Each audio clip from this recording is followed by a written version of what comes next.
Monday நைட்டே decide பண்ணிட்டோம் morning எங்கேயாவது வெளியே போகலான்னு சொல்லிட்டு. ஸோ டியூஸ்டே மார்னிங் எழுந்து ஃப்ரெஷ் அப்லாம் ஆகிட்டு காலையில் டிஃபன் பூரியும் தக்காளி தொக்கும் செஞ்சுருந்தாங்க. சாப்பிட்டுட்டு 11:30க்கு மேலே நாங்கள் எங்கே கிளம்பி போனோம்னு பார்த்தீங்கன்னா, புதுச்சேரின்னு எவ்வளோ பெரிய போர்டு போட்டாலும் பாண்டிச்சேரின்னு தான் நாங்கள் சொல்லுவோம். நீங்கள் இந்த ஊர் எப்படி சொல்லுவீங்கன்னு சொல்லி கமெண்ட்ல சொல்லுங்க.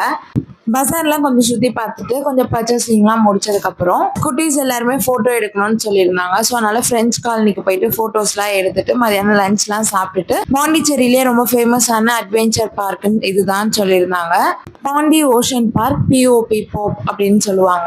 கிட்ஸ்க்கு தனியாக அடல்ட்ஸ்க்கு தனியான்னு சொல்லிட்டு நிறைய ரைட்ஸ்லாம் இருந்துச்சு. என் வீட்டு குட்டீஸ் நல்லா என்ஜாய் பண்ணி ரைட்லாம் டிரைவ் பண்ணிட்டு இருந்தாங்க. தனிஷ்கா தர்ஷினிலாம் வந்து ஜிப்லைன் போயிருந்தாங்க. திவேஷ் வந்து 360 சைக்கிள் வந்து டிரைவ் பண்ணியிருந்தான். நெக்ஸ்ட் தரப்பாப்பா வந்து பஞ்சி ஜம்பிங் பண்ணியிருந்தா. செம்மையா பயந்துட்டா. அவங்க கொஞ்ச நேரம் ஃபன் பண்ணிட்டு அப்படியே பாண்டிச்சேரி பீச்சுக்கு தான் வந்திருந்தோம். அப்படி நாங்கள் ஃபுட் கோர்ட் போயிட்டு கொஞ்சம் ஸ்நாக்ஸ்லாம் சாப்பிட்டுட்டு, எனக்கு இந்த ஃபுட் கோர்ட்ல பர்சனலாக எனக்கு ஒரு ஃபுட் பிடிச்சிருந்துச்சு. அது என்னன்னு பார்த்தீங்கன்னா, கேழ்வரகு அடை தோசையும் கார சட்னியும் கொடுத்துருந்தாங்க.